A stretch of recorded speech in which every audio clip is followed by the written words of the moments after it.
I have been married for 51 years. Got 2 sons, 42 and 40. Damn deadbeats. I'm still supporting the little boogers. Needed to take a test to see if any of us had a kidney good enough for my brother. Found out something interesting. They ain't my kids. There's somebody else's.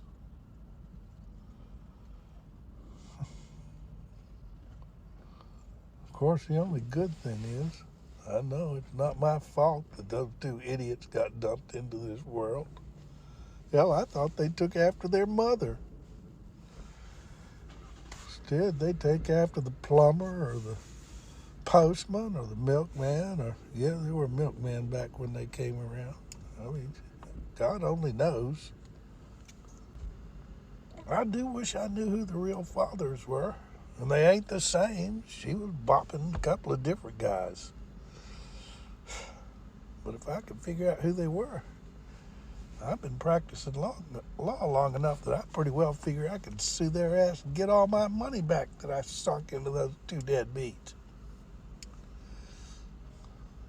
It just chaps my ass that she couldn't tell me. I'd probably forgiven her. Maybe not. You know how it is. So get your own paternity test.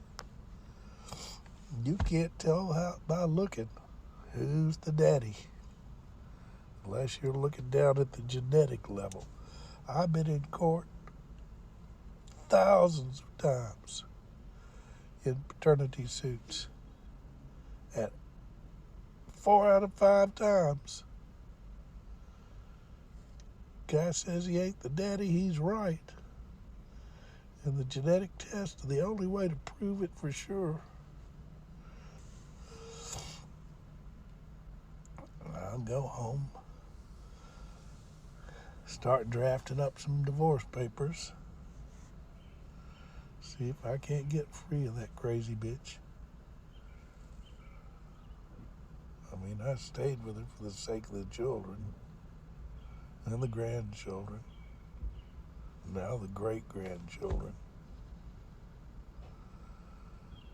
But they ain't no kin of mine. Fuck 'em.